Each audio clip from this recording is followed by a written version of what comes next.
Hi, my name is Aaron Hai, and I'm from Whitney High School in Cerritos, California, and I recently found out that I was accepted to Harvard College. PACP has been a help in my high school career for the last 4 years, and I've been taking their ACT classes, which helped me score 35.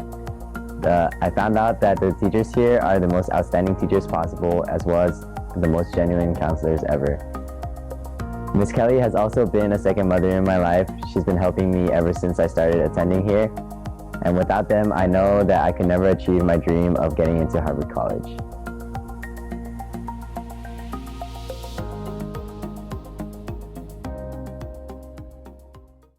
Hello, everybody. Welcome to our Fall Senior Parent webinar. We're here today to kind of give you a sense of what is to come in the next few months with regard to your child. We're among the deep grass here. This is where things get a little bit more exciting. This is where the pressure really mounts. All the applications are coming up. There's going to be some stages involved. And while we give the students the full agency to take care of their own applications, we know that as stakeholders, it's important that you understand what's happening, especially on a month-by-month basis.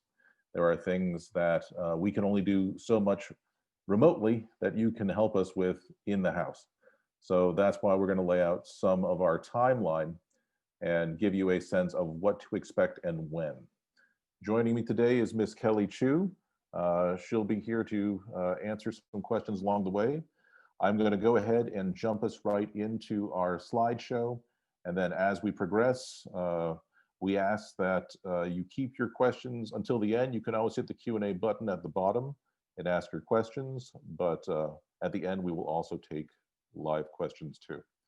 Let me see if I can get this sharing going here. So for those of you who do not speak English as a first language, exclusively those who speak Chinese as first language, along the way, all of the slides will have both English and Chinese text. So if there's something you don't understand that I say, if you read the slide, it should bring you roughly to where I'm going with the English. And then if there's anything that needs clarification at the end, you can simply just address us in Chinese. Not me, but Miss Chu, and she can help answer your question. So who exactly am I? My name is Chris Bono. I'm the Director of Counseling for PA College Prep and also for the 2 high schools that are affiliated with PA College Prep, Pacific Academy, Irvine, and Encinitas. So in my job, I kind of oversee not just my own batch of students who I meet with as counseling students, but I also am aware of all the students who are at PACP. So even if I am not your student's direct counselor, there's a good chance I know who your student is and their background. So as mentioned, joining me today is our CEO, Ms. Kelly Chu. She is the owner of both PA College Prep and the Pacific Academy campuses. And because she has been doing this a long time, and because she is well-versed in both English and Chinese, she'll be helping us out today to make sure that everybody understands what we need to convey today. All right, so some general housekeeping, some ground rules here. Overall, the webinar is about 30 minutes, give or take, and there'll be 50 minutes given for a Q&A. Obviously, if there's a question that is specific to your child that you do not want to broadcast to everybody else, we'll let you know how you can get directly in contact with us so that you can ask that question. Not everything necessarily has to be put on full blast here. But if you have a question that is more generalized, by all means, we'll save that for the Q&A. We can't see you, but you can see us. So if you're raising your hand at home thinking that we can see you and we'll answer your question, that is not how it works. If you do have a question, please type in the Q&A box. There's a little button that says Q&A. We do read all the questions and we'll try to address them at the end. You can type in English, you can type in Chinese, maybe even French if you want to throw one to me, I can do that. But barring that, keep it to those 3 languages. And then lastly, at the very end, if you would like to speak in Chinese to Ms. Chu, you certainly can. If you'd like to speak in English to me, we can arrange that too. So let's see what we have to work with here. So there are a number of things that are going to become increasingly important in the next few months. And I just wanted to make sure that everybody understands what the terms are, what it is that we are contending with, so that when you have to talk to your child about these things, you're all on the same page. For the students, we meet them regularly, so we talk about these things a little more frequently. But as I've come to realize over the years, not all students are totally forthcoming with their parents. So just to ensure that we're all on the same page, here are some of the topics we're going to cover. First of all, the college lists. Depending on when you started with us and what kind of package you have with us will determine what that college list is or how far along you are. Not everybody's going to be at the same position in the things that we're going through, simply because people started at different points in time. But there will become a time where everybody has to converge and kind of hit deadlines at the same time. So those who joined us a bit later will have to accelerate some of these things. Others are usually pretty far along by this point. We'll talk about the applications, the different ones that your students are contending with. We'll talk about the different admission plans, which is a very real decision that you and your child have to make together. We'll talk about personal statements. That isn't to say we'll talk about what your child is writing on the personal statements, but we can at least say how many essays they'll be writing, and generally what the ideas of those essays are. We'll talk about supporting documents, which does not apply to everybody, but will for a large number of people who are here today. So if it doesn't apply to you, still pay attention. Some things there might resonate that you don't even realize. And then we'll talk about interviews. And then we're going to wrap all that up by laying things out on a timeline, a month-by-month timeline of what needs to be happening. All right, so without further ado, let's start at the top. So college lists. For most of our students at this point, we have what is either a close to finalized or a finalized college list. And again, depending on which package you came through with us, that's either a list of 12 schools, 6 schools, or UCs and Cal States. If we're talking about the longer ones, the 12 or 6 school lists, what we generally try to do is divide so that we have a range of schools to ensure that the student will be going to college in the following year. We don't necessarily want to have all reach schools because that is impractical. This is especially a weird year. We want to make sure that everybody's bases are covered and that come next April, they have many reasonable choices that they can select from for college. So how do we divide our college list? Typically, we do a 25%, 50%, 25% split. 25% are going for reach schools, schools where the average GPA or SAT, ACT scores are higher than what the student currently has. It doesn't mean they're impossible to get into. It just means that statistically speaking, it is going to be more difficult. Typically, if you think of the US News list of like the top 20 schools, they are statistically difficult to get into, even for people with perfect grades and perfect SAT scores.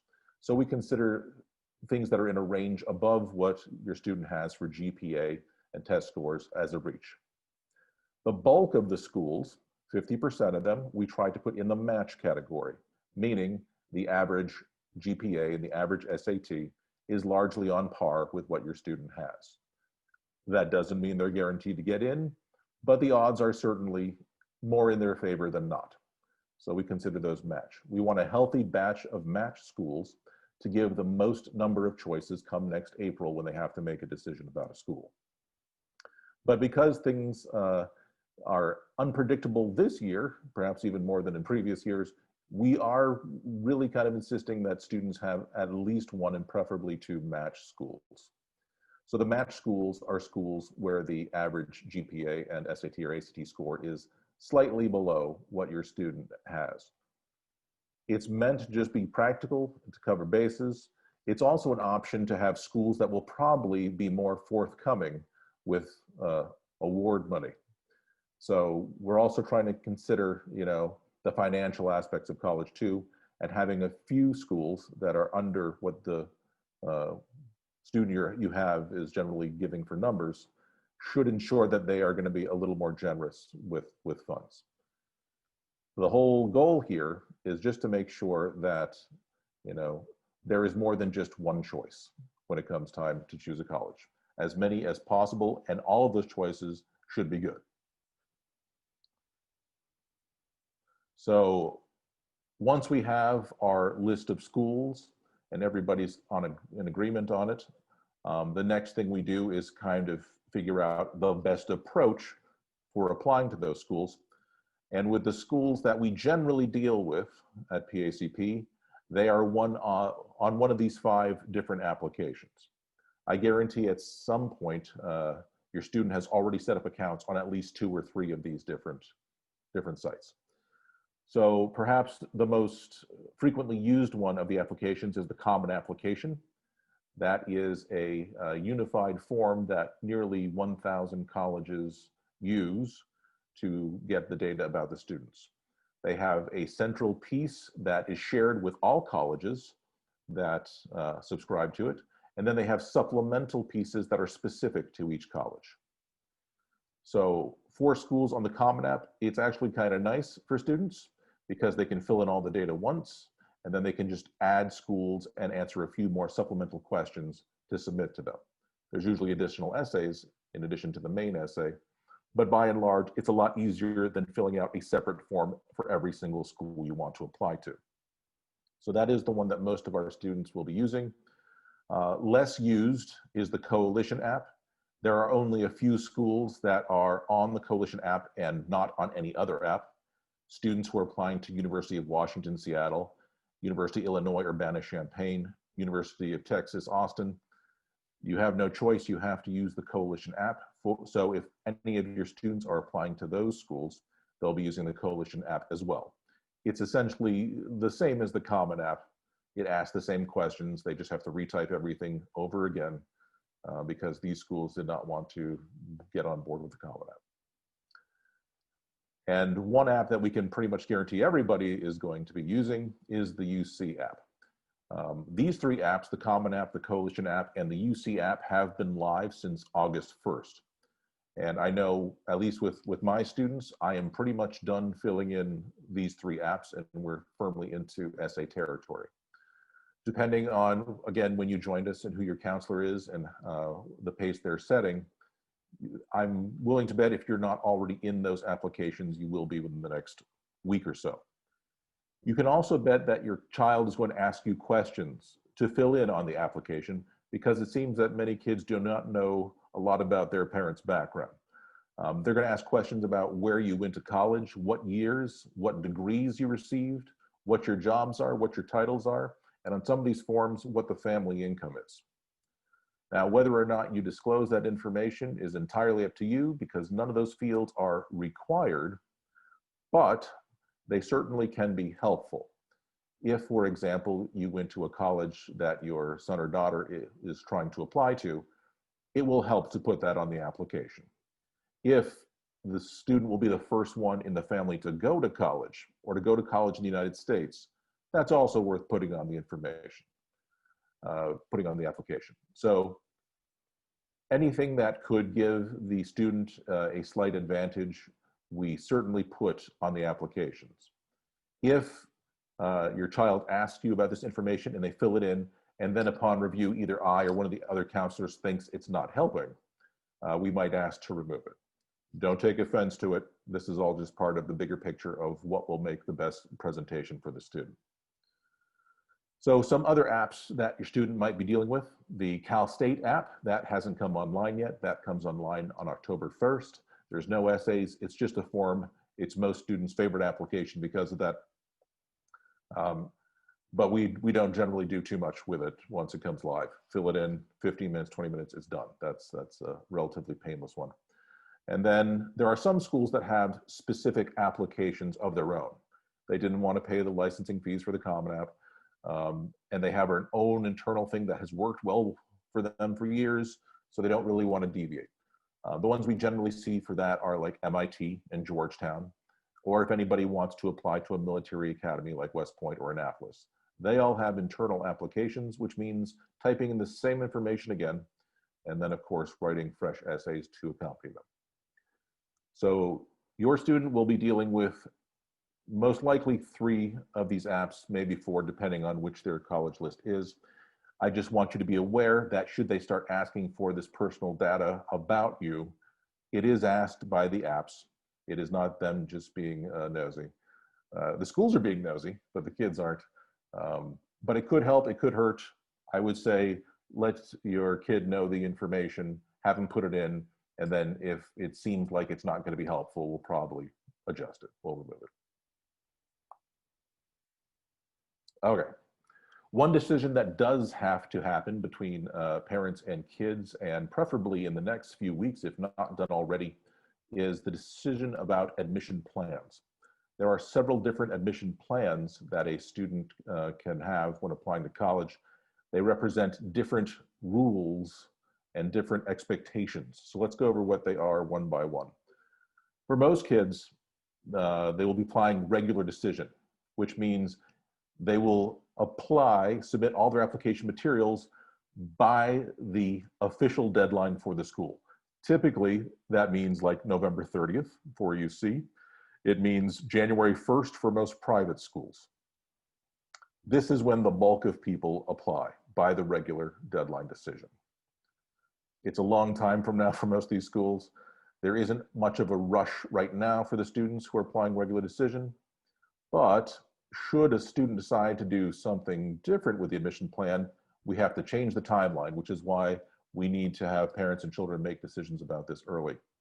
So the first special one is early decision, also known as ED. So early decision is a binding agreement that a student and their parents have to sign that says to the school, if you take me, I promise I will go. If you do early decision, your chances of getting in have increased. You committing to the school makes them more likely to commit to you. The downside is you're essentially crossing out any other possibility for an early, because if you do early decision, you can only do it for one school. And when you get your notification, which is typically mid-December, if they say yes to you, well, the college application process is done. If you applied early decision to a school that you really, really love, that's fine, because now you've locked in with your dream school, and now it's going to be just a matter of figuring out how to pay for it. But you will have, in making early decision, negated any other schools either as early or knowing what the results would have been. So we only suggest doing early decision if it's a school that you truly love, and if it's a school that you are sure you will go to if they say yes. November 1st is when those are typically due, which is why that decision would have to come relatively quick. The student signs off on it, mom and dad have to sign off on it, the guidance counselor at school has to sign off on it. All three people have to give it a thumbs up before this can even work. So in order to get all these pieces in place, the decision has to come relatively soon. There's a different type of early decision, which is relatively new, called early decision 2, whereas early decision is has a deadline to submit everything by November 1st. Early decision 2 is typically January 1st, when all the materials need to be submitted, which, yes, is the same deadline as regular decision for most schools. So why does this even exist? Well, it's a second chance to show your commitment level to a college, meaning maybe early decision 1 didn't work out, but you have a second favorite college and you'd be happy to bind yourself to them too, to benefit from the little bump that comes from doing early decision. That's the case, and your early decision 1 did not work out, for example, you can now do early decision 2. You find out from early decision 1 by mid-December. Early decision 2 is due January 1st. That is 2 weeks to make sure everything is as it should be before you submit. And again, sign a release saying that you understand what early decision means and that you'll be bound to the school if they say yes to you. So for many people, the process would be, if they love a school, they will do an early decision. If they have a second favorite that offers early decision 2, they will make that early decision 2, and then everybody else will just be regular. There are yet some more different admission plans though. Besides the early decisions, there's also early action. So not binding like early decision, early action still has the same deadline to apply, which is November 1st. You'll still find out by mid-December if you get in, but the benefit is you're not bound to go there if they say yes.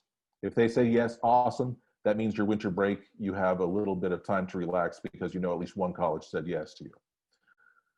The downside is it doesn't really have the bump that early decision does. You're not committing to the school. They're not as willing to commit to you. It's more like ripping off a Band-Aid faster, finding out what the results will be more quickly than if you went regular decision and had to wait till March. So why would you do early action? Well, if it's regular early action, you could actually do several schools at early action, all with a November 1st deadline. And then by December 15th through 18th, receive many notifications with either yes or no and have a good sense of where you stand before the new year even starts. That takes the pressure off for a lot of people. But there is something else besides early action. There's also restrictive or single choice early action. So there are a handful of schools that say, yes, you can do early action with us so that you're not binded, or bound, but we don't want you to do early action anywhere else. We want you to be exclusive just to us and your early action. So what's the benefit of doing this? Well, again, you find out before most other people will in mid-December what your admissions results are. But beyond that, that's kind of it. If you love a school, again, if you have a dream school and it happens to be like Stanford, which does the restrictive early action, yes, you can do it early action, and then you'll know before the break, winter break, if you're in or not, which can either make or break your winter break. So I'm not necessarily a fan of restricted early action. I guess you can tell by the way I'm talking about it. But for those who are targeting the schools that they have, and it's their dream school, you might as well do the restrictive early action. Rolling admissions. There are some schools that don't really have deadlines at all, meaning when you submit the application, in a few weeks you hear back. There aren't that many schools that are like US News Top 100 that follow that policy, but there are a few. There are schools like Purdue, which has kind of a soft deadline of February 1st, but when you apply to them, you can usually hear back relatively soon as to what your admission results are. There are some also schools like UNLV in Vegas, which the deadline is so late as to be essentially the next year. I think July 15th is the date that they're due, at which point you've already heard back from every other college, and it might be a last shot. And the last type of admission plan is the priority deadline. The priority deadline is a special deadline that colleges have specifically for scholarship purposes or honors college purposes. Two big schools that offer this one that come to mind, actually three, are USC, Boston University, and Emory. These three have advanced deadlines that if you want to get money to help pay for your school, you're going to have to hit. And given that those three schools are among the most expensive in the country, it's worth hitting the priority deadlines. With your children who are applying to schools that have priority deadlines, we are targeting the priority deadlines to make sure that we can maximize the scholarships. We don't go for the regular deadlines when there's a school that offers one specifically for scholarships. So beyond the admission plans, now that we've had a decision, you've talked it over with your son or daughter, and you decided that either yes, there's a school that you love so much you want to do early decision, or no, we're just going to do regular decision for everything. The counselor can now work with your student to make a game plan for the order of operation of essays. The applications themselves, relatively easy. The essays are what take the bulk of the time that we spend with your students.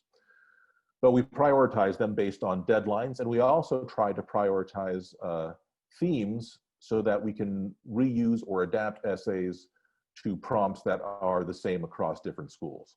The goal here isn't to have your kid write 2,000 essays. They still have to go to school and do other stuff. The idea here is to find the topics that will thread best between multiple prompts and then just kind of alter them to fit as best they can for the different ones. So how many essays will your kids be writing? No, it's not 2,000. Even with us prioritizing and reusing things as much as possible, we can imagine it's going to be about 15 to 20 essays. Now, granted, some of those are shorter than others. Essays could be anywhere from 100 words to 3 pages, the bulk of which, though, fall between 250 to 500 words. So essentially half a page to a page. So they're going to have one big essay for the Common App and Coalition app, which kind of charts one of their character traits, how it's developed over time and how they've matured as a person. That is the purpose of the central essay to these applications, to show maturity and growth over time. How that is presented can take a wild range of different forms, and it'll depend on, of course, the stories that they have to tell from their lives and what they showcase. But at their core, that is what those essays are always about. But then they're going to have a pile of other essays that specifically ask them to write about their activities, to write about why they want to go to this college, why this major, favorite food comes up a lot nowadays for some reason. All of these things are topics that your student will have to answer, and that is what we spend the bulk of our time working with them on. Developing ideas, coming up with an appropriate structure. They write a draft, we make notes, they write another draft, back and forth. It's a dance that goes on until everybody is happy. The people that need to be happiest with the essays, of course, are your kids. It is their creation and what they are presenting to the world. Obviously, as counselors, we don't let anything go until we're also happy with it. But the question comes up a lot, well, what about the parents' involvement in the essays? So I have no problem with you reading your students' essays, but your student might. And ultimately, that decision is going to be up to them. I know in the past, parents have come to me asking to see essays that the student has wrote. And I always kind of redirect and say, well, your student has it on their computer. You can ask them for it. I can always give broad strokes about what the essay is about. I can tell you the theme of it, and I can tell you, generally the direction. But to actually read it, that part you can ask the student for. Just a matter of privacy. A lot of the students write the essays and really pour their souls, and sometimes don't necessarily feel comfortable with people they know too well reading the essays. So keep that in mind. If you want to know generally what the themes are, you can certainly ask the counselor, and they can tell you. But as far as the specifics, you'll have to ask your student. So for most of our students, the brainstorming process is well underway, and for many of us, we already have several drafts. And I know for some of my students, we're already done, with the UCs and several of the Common App essays. Again, it's a matter of when you started as to what the pace is and how far along you are. But at this point, everybody has a draft of something in progress. And for those who joined us a little bit later, just know that the essay per week count is going to be slightly higher than those who joined us earlier and are trickling them out a little more slowly. There are some things to be wary of, and this is where we do ask for help in terms of procrastination. So every week we give students assignments to complete, and by and large, the students are always very good about completing them on time with their drafts and whatever else we ask them to do. But there is occasion where a student has not done the assigned work, and then our timeline kind of gets a little messier. And because there are so many elements that we have to contend with, it is kind of crucial that we stick to a timeline. I've had some students who have missed like 1 week's assignments, and they're able to get their footing back. That's okay. But if you get an email from one of us at PACP asking for help in regards to your student and their ability to follow the timeline, it means they have not turned in the work repeatedly, and now there is a danger of just having the whole thing collapse. We can't have that. Sometimes we can kind of put a Band-Aid on it by working with them as quickly as possible within the session itself, but our sessions are largely about reviewing things written in the intervening week and preparing what's going to happen in the next week. The sessions are really a touchstone between those two things. And the writing has to happen, on either side during the week when they're with you at home. So if you get an email from us saying, hey, your student has fallen behind a few times now, we ask that you help us out and see if there's something you can help them move forward with. The other thing of warning is the idea of too many cooks. So essays that are personal, that are meaningful, are not ones that are written by committee. If there are too many people giving too many opinions about the essays, they will invariably contradict each other and make it so that the student has no idea which way to go. So we ask that you do not have, a cousin who went to this school look over the essays and then have two other people, one from church, one from work, all looking at the essays. They're not going to necessarily point in the same direction, and it's going to cause more confusion than it's going to help. That isn't to say that people shouldn't be able to see the essays. They can, again, if the student wants to, and if the student is already relatively comfortable with what they've written. But for the most part, trust that between your student and the counselors who have seen all, thousands and thousands of essays at this point, we can get it to a shape that the colleges will be happy with. It still has to sound like the student or even a student. And very often when there's too many cooks, too many different parties, all adding things to an essay, it becomes very clear that it was no longer written by the student. A committee written essay feels like a committee written essay. It lacks a lot of the personal touches, even if those are interesting language choices that make something unique to a person. So we ask that you don't go overboard in inviting everybody and their brother to look and comment upon an essay. It usually does not help and makes things worse. And for those who didn't understand a word I just said because you don't speak English, here it is again in Chinese. I'll leave this screen up here for a few seconds so you can read through it, which will also buy me a few seconds to drink my water.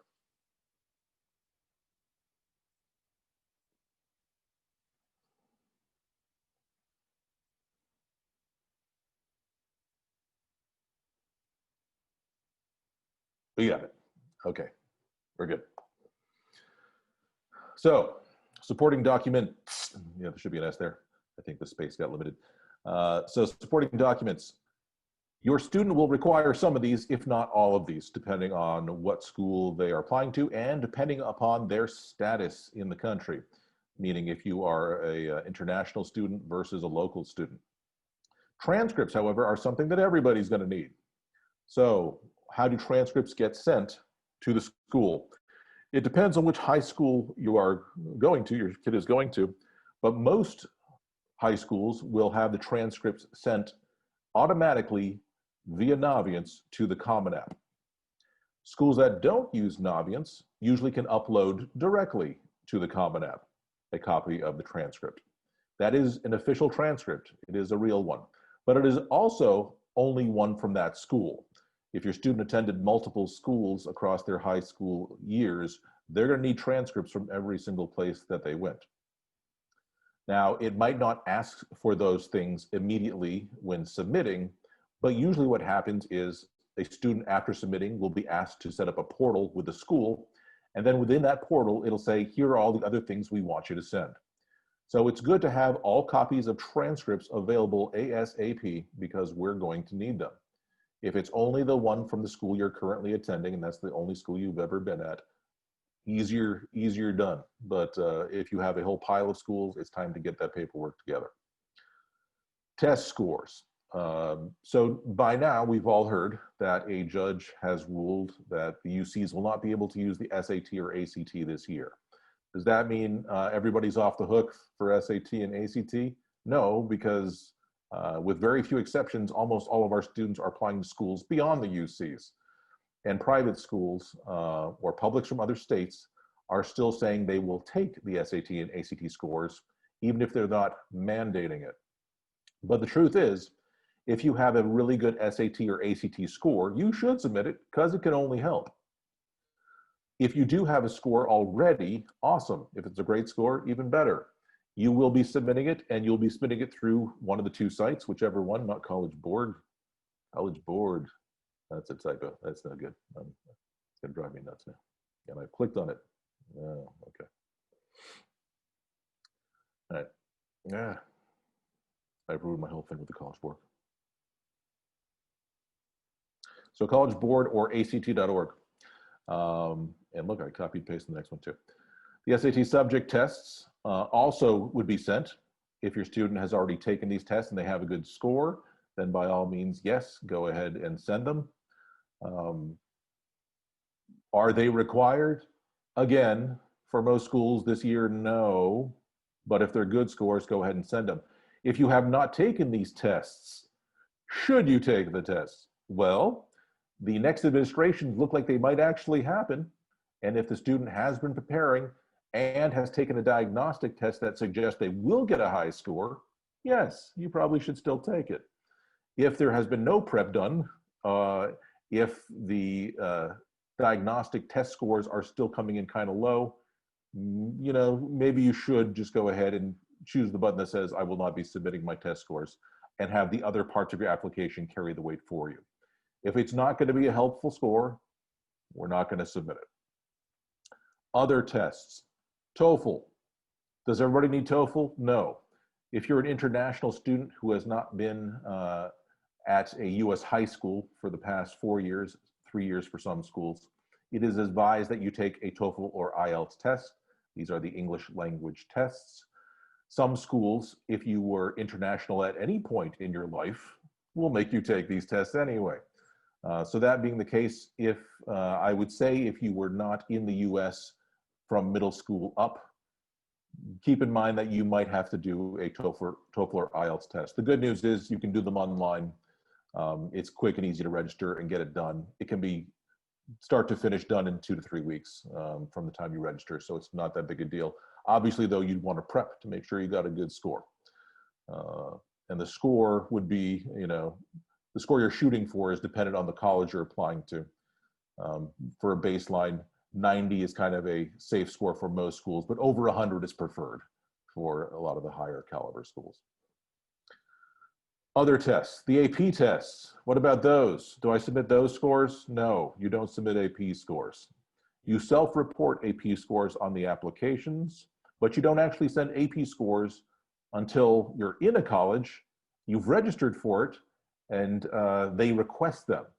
Because AP scores are pretty much only used for crediting toward college classes, college credit. So do not send AP scores. They're expensive and it's a waste of money to send them to all the schools because no school will even look at them. They look at the self-report. That's all you need to do. Just type in the grades. They trust you're being honest. If it turns out down the road that they see you were not honest, well, you've just blown it anyway. So don't do that. Keep it honest, put the scores as they actually are on the AP or IB. Recommendations, another document, another several documents. So the UCs do not require recommendations unless you are invited to give one by Berkeley in the second semester. That doesn't happen too often. By and large, the UCs do not require recommendations, but pretty much every school on the Common App and Coalition App does. How many recommendations do you need? It could be anywhere from 2 to 4. Actually, some schools have 0 on the Common App. The most I've seen at any school is 5. Do they realistically expect students to come up with 5 different recommendations? Well, if it's required, you're going to have to. But for the most part, if you were to shoot for 3 recommendations, you've probably covered all your bases. And if you had recommendations from people who are teaching a subject that you yourself are pursuing, even better. Barring that, be sure to try to spread your recommendations around between humanities and STEM teachers to show a diversity. If you have 3 teachers and you yourself are pursuing STEM, try to get 2 STEM and 1 humanities. If you yourself are pursuing humanities, try to get 2 humanities and 1 STEM. Of course, it might just come down to whoever you can get to will say yes, but we hope it doesn't come down to that.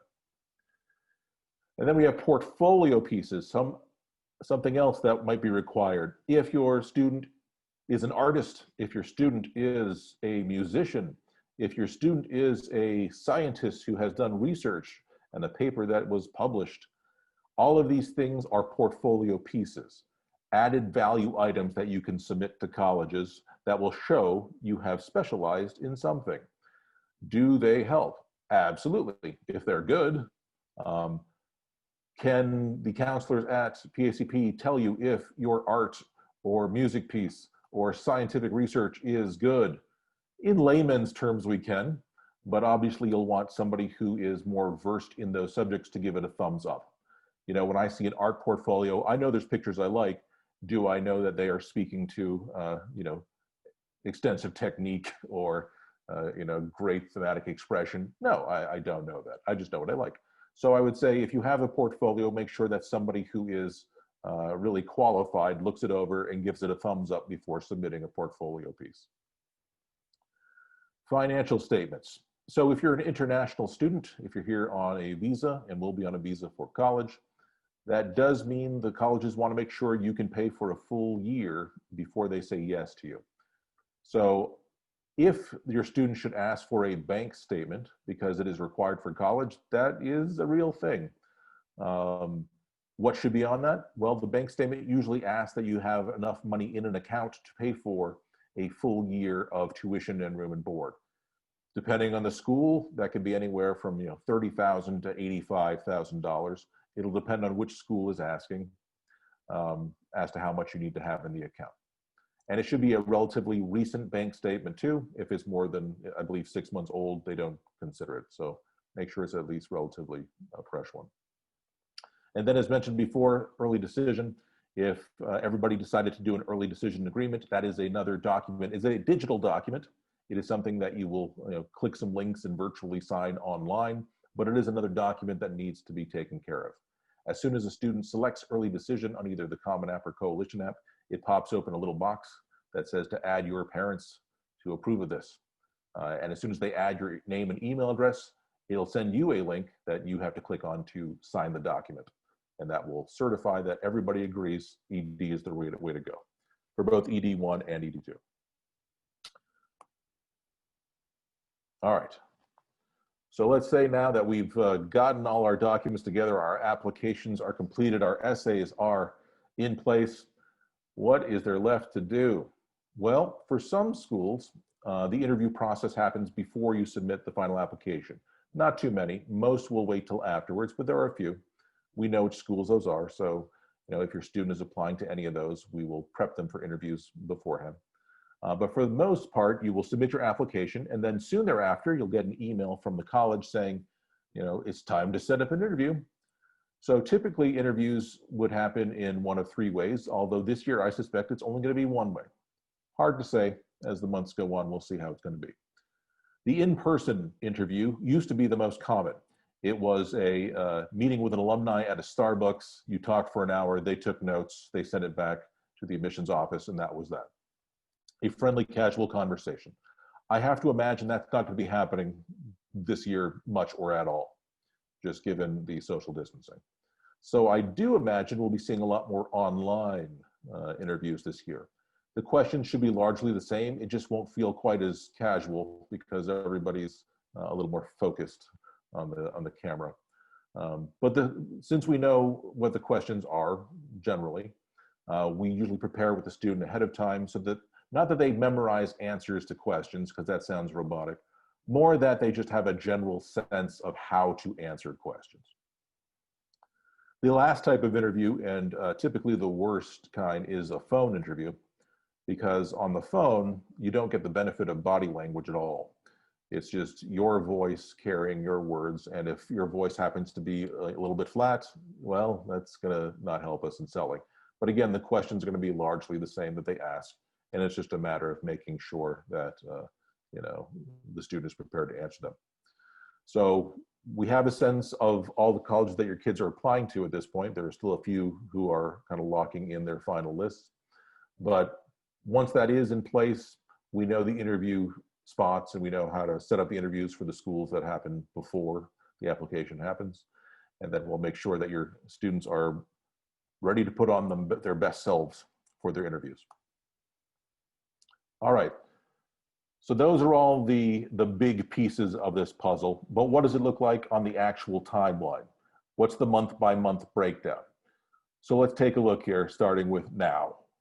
What's happening this month? As mentioned before, one, we're trying to finalize college lists so that we have a more specific timeline for what your students should be doing for the next 3 months. So this is something that you and your students should be going over together.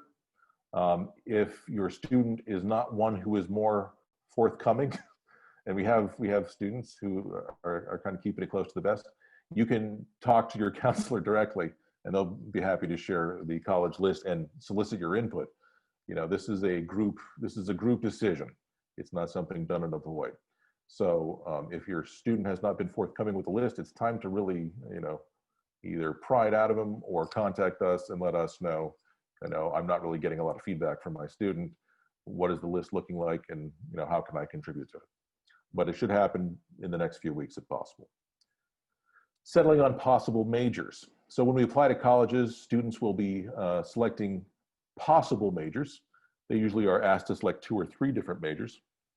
Yes, they could certainly do undeclared, but since a lot of schools ask, why do you want to pursue this major? It's better to have a general sense of a major that they might want to do and select it and then write toward that major than it is to keep things completely amorphous and not have direction.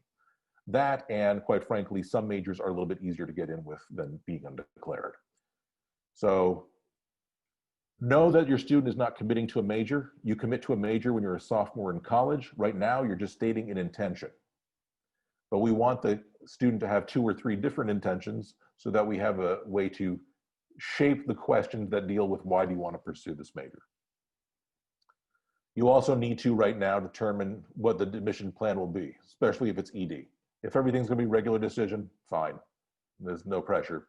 But if there is one school that you guys all agree is the holy grail of schools, it's time to make that decision now so you can get all the forms taken care of and we can make sure that all the essays and admission pieces are ready by November 1st. The creating and filling in applications, that is happening now. Like I said, most of my students are pretty much done with that part of the process, and having talked to the other counselors, a lot of them are pretty much done with those too. If not, don't panic. It just means you know, something got prioritized over that on the timeline, maybe an essay because the idea was fresh and they wanted to capitalize on it. That's fine. Just know that in the next few weeks, anyone who has not yet delved into these applications is going to be there for a few days. It takes that long to fill them out. What else are we doing? We're continuing to work on our essay drafts. That is something that for many students was started at the beginning of the summer, if not before, and they continue to evolve over time and get better with each draft. It's also time for the students to ask the teachers for recommendations. Not only teachers, they can also ask outsiders. Schools will take other recommenders like coaches or mentors or people who have a position of authority over your student, who know them well and who can speak well to their character. Many schools allow for these outside recommenders. If you have the opportunity, by all means do it. It might also be someone who is an alumni of a school that the kid is applying to. They can be added as another recommender, like a family friend or something like that. And they can say that not only is this kid good, he's a really good fit for this school. You have a sense of, you know, who you know and who might be able to be used in that area. So think it through and make a decision. It's also time to register for any remaining tests. So SAT or ACT, if you are going to be doing it, there's only a few instances left. Yes, the dates keep moving. Yes, it's like throwing a dart with a blindfold on at a dartboard, but be persistent. You know, if you know that the student can get a good score, find a way to make it happen. If it's iffy, all right, well, maybe don't struggle so much. But if you know that you can make a good score, find the time and place to do it. And also prepare any financial documents if you're applying for financial aid. So there are 2 main forms that you'll be filling out in the following month, FAFSA and CSS profile. If you will be asking for assistance to pay for college, it's time to get your paperwork in order in September so that when October 1st comes around and those forms open up, you can hit the ground running. So tax forms from the past few years are your starting point for filling out financial aid forms. So that is September. Here's what September looks like in Chinese.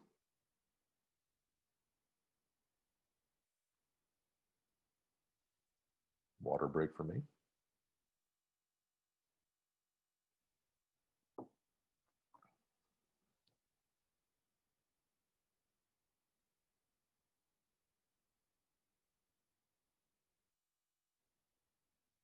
And I finished reading it, so I'm assuming you guys have to.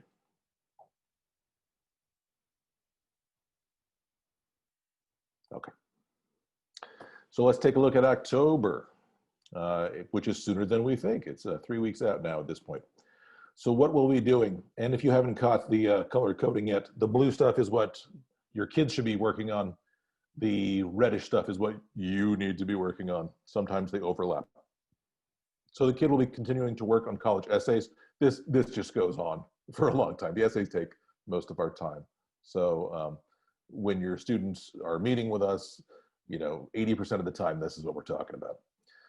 We're also going to fill in any remaining fields on the applications. By October 31st, there will be no more data entry into the applications because there shouldn't need to be. By that point, all applications are online, and we've spent several months adding all the details to them. Unless a piece of information changes, we essentially consider those locked. Also going to take any required remaining standardized tests. October is really starting to push it, especially if you're going to be doing early decision or early action. But again, this is a weird year and the test dates are hard to hit. So this will be kind of your final call for SAT or ACT or SAT subject tests.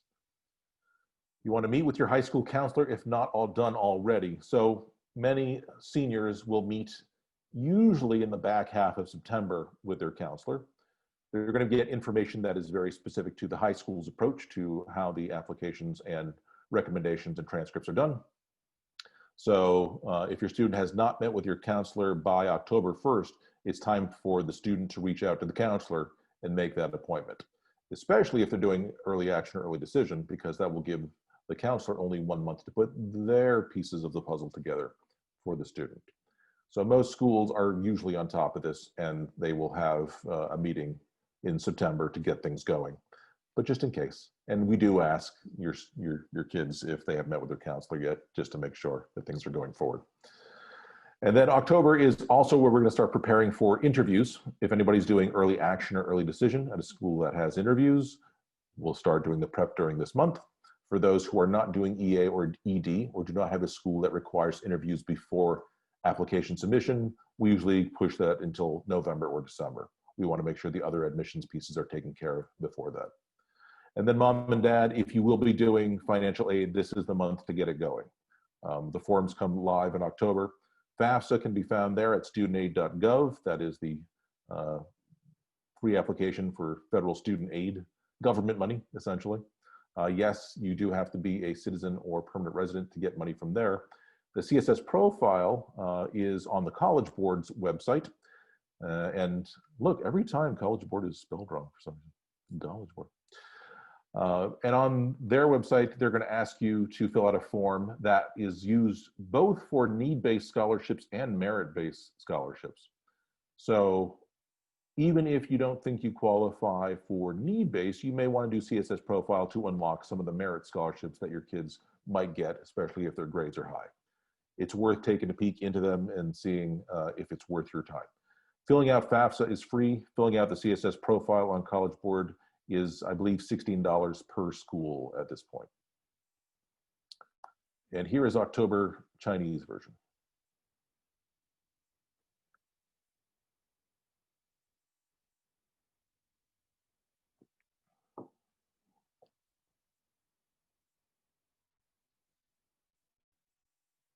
All right, November. I said this is gonna be a 30-minute webinar. I totally lied. All right, so in November, submit to any college that you are applying early decision or early action. What is the day? Typically it's November 1st. This year, because of COVID, we have a few schools that have kicked it back to November 15th. By and large, it's still November 1st though. And we are not gonna submit on November 1st, FYI. We are gonna submit significantly before that. This is just the absolute last deadline in case there was an emergency that forced it to go that far. It has never happened, and I don't want it to happen this year. Even if we are doing this remotely, I don't think it needs to happen. We also want to verify that supporting documents for the EA and ED applications are where they need to be. That means let's ensure that the counselor did the school profile and the transcripts and all that got to the school so that they can start reviewing immediately. At the end of the month, on the 30th, obviously before that, we're going to submit both the UC and CSU applications. Again, we try to get these done before Thanksgiving break, because if something were to go wrong, we want a little buffer of time to make sure that we have the ability to fix it. If you do it at the last minute, it's no good. Once we have submitted these, we will set up portal accounts for the schools that have received the applications. As soon as you submit the applications, they send an email saying, hey, set up a portal account on our site. Your student will have a portal account for every single school and campus that they applied to. We're going to bookmark them and keep them in a folder because they have to visit them periodically to make sure that the school isn't asking for something and them not seeing it. We make it part of the process to revisit the portals every couple of weeks just to make sure everything is taken care of. November is also a good time to work on scholarship applications. Obviously, we try to trickle scholarship stuff to the kids all the way through, but sometimes they feel overwhelmed by the essays they have to write for college, plus the ones for scholarships. By the time we hit November, most of the college application essay stuff is kind of looking back behind us in the rearview mirror. That gives a little more free time to work on scholarships and scholarship essays. So as things ease in one front, we tend to add to another front in terms of scholarships, excuse me. And of course, for those students who aren't done, we do continue working on essays for the regular decision and the priority deadline colleges. There it is again.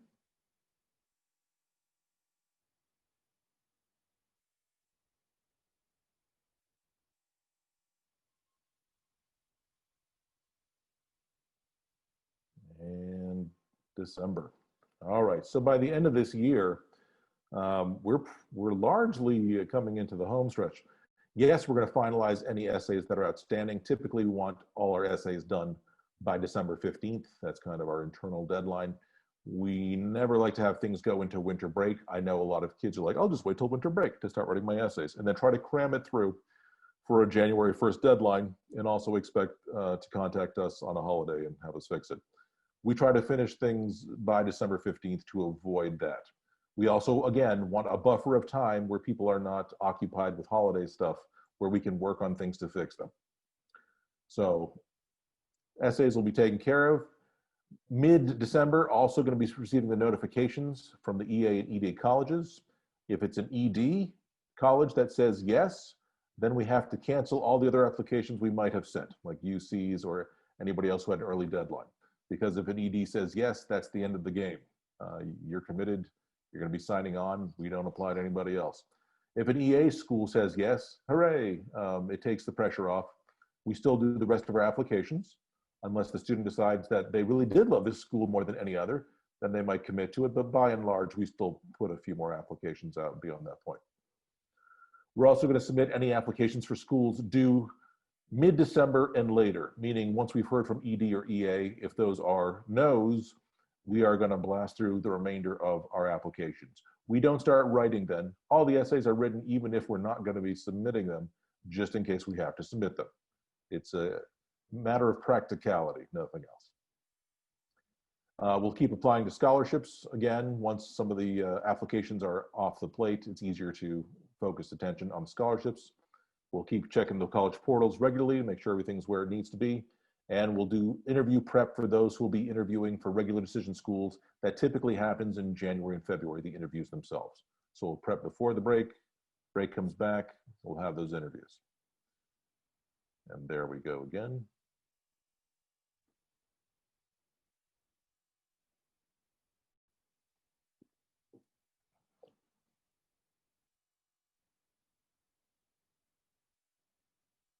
All right.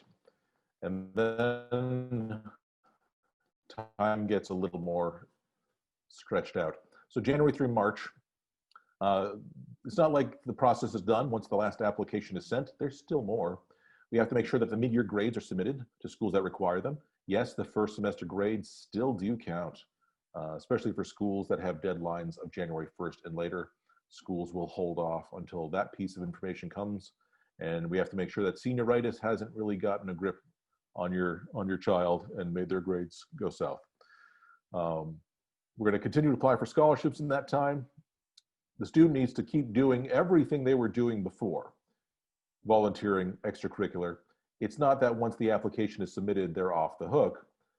In truth, we have another chance to give a college an update, which is the next thing, sending a college an update of what the student has been up to in the time since they submitted their application. If we can use that piece to show that the student is still active and perhaps even doing new stuff, colleges really like that. So it's not New Year's Day equals everything shuts off and I can ride it out to the end. No, If you want to remain competitive, especially if there's a lot of really tough schools to get into, yes, you're going to have to keep things going. At the very least, you have to keep them going for what possibly might be an appeal, and we'll see that on the next page. So January through March is also when you'll be receiving all the notifications and financial packages from every school. You will hear back from every school by April 1st. They have to, because they need to give you 1 month to decide about where you're going to go. Here's January through March again.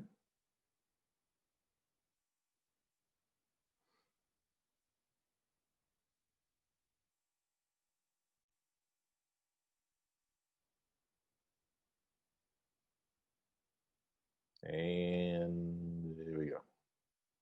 The end of the road here. We finally made it to the end of the school year. So by April 1st, you've heard back from all your schools. The first thing you need to now do is weigh your options. You're going to have several choices, and you're going to have to weigh the merits of cost and locale and depth of program and all those things that are meaningful to you. You have to kind of put on the balance scales and figure out which one makes the most sense. So that's going to happen in April as soon as you get your notifications. If you have a school that said no to you, and you think you're right on the cusp, and you think if you just shared with them some new information, they might give you a second chance, you can make an appeal. Do appeals work? Yeah, sometimes they do. Do all schools let you appeal? No, not all schools do. Most of the Ivies don't let you appeal, but certainly the UCs let you appeal. USC lets you appeal. So if one of those schools says no, and there is something new that came to light or that happened since the application was sent, we can use that as an opportunity to make an appeal. Will you hear back in time to commit to that school before you commit to another school? No, you're going to hear back from that sometime in like mid-May through June or July. So you'll have to commit to another school waiting to hear, but you might get a yes, at which point you can make that switch. You also want to complete any waitlist forms for colleges that remain of interest. So if you don't get a yes and you don't get a no, you get a waitlist, meaning if the school deems they have enough space down the road, they might still say yes to you. So you essentially fill out a form that says, yes, I'm still interested, keep me on the waitlist. I realize I won't hear till after the May 1st deadline when I have to register. But at the very least, if you say yes to me, I might change my mind and still go to you guys.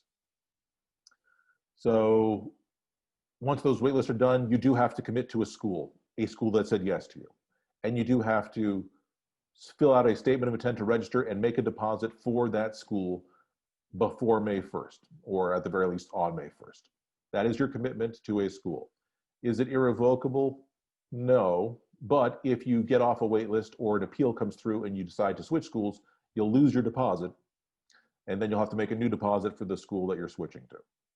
That's a good dilemma to have, quite frankly. It means you got into a school you wanted.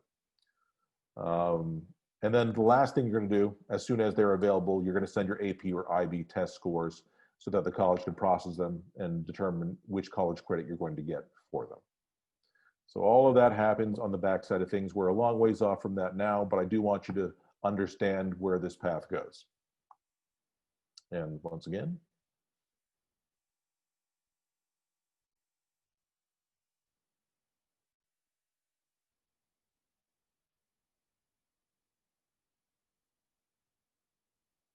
and boom. Look at that. A little longer than anticipated, sorry about that. But now it's a chance for questions and answers, and I do see there is a question up in here, which I cannot get to load. Why is that? Kelly, can you see the question that's in there? The window's not popping up for me. Now it is. Can students deny ED because of financial reasons? Yes, that is actually the only reason you can deny ED. But some schools will actually want to see the finances just to confirm it.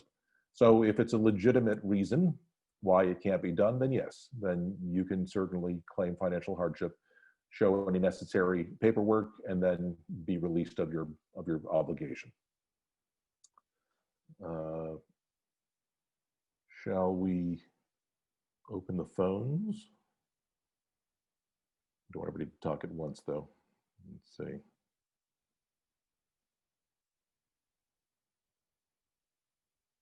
Oh, there we go. I will just read the questions as they pop in. We'll do it that way. Type in your questions. That way we don't have a barrage of people talking at the same time. If a student is a US citizen who goes to school overseas, does she need to take the TOEFL? Can she fill out the FAFSA? If you're a US citizen, yes, you can fill out the FAFSA. Will she need to take the TOEFL? If the school that she's going to overseas has instruction in English, no. If that has a different language of instruction, maybe.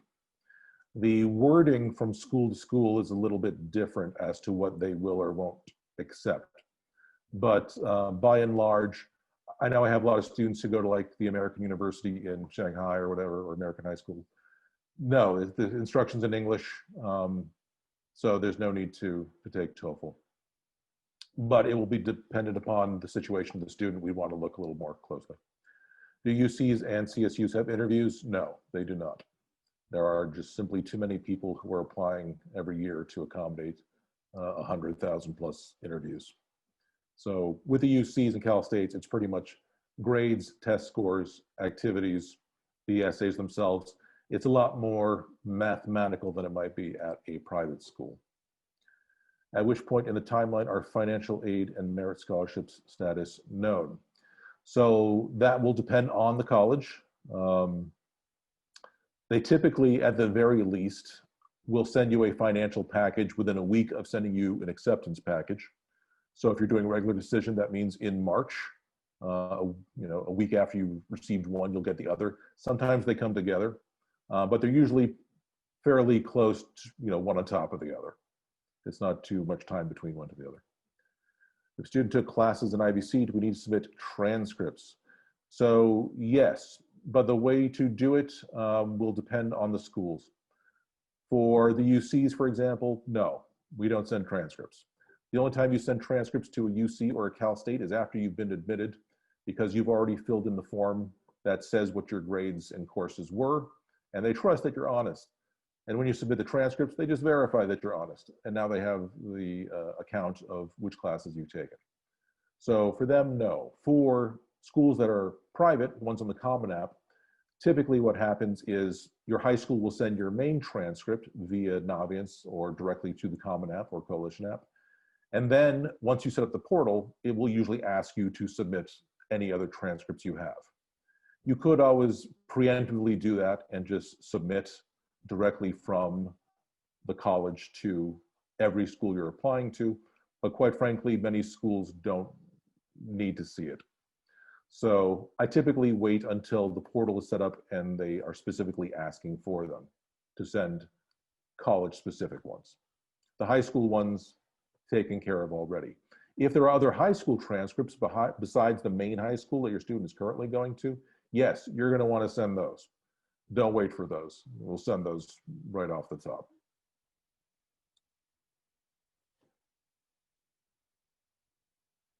When can you apply for FAFSA? October 1st is when it opens up. So studentaid.gov, set up an account. It's a lot of data entry. It's not terribly difficult, but it is time consuming. And I do suggest getting on top of that sooner rather than later. Ditto for the CSS profile. October 1st is your data to really ramp things up as far as financial aid is concerned. That is, I will also point out, not something we help with too much. You don't want us dealing with your finances, quite frankly. But if you have a financial professional to help you, by all means, October is the month to be in contact with them. Or if you're kind of, account savvy, bank savvy yourself, financially savvy, that's what I'm looking for, then yes, have a shot at it. It's mostly just, typing in fields that were on your tax forms into different boxes.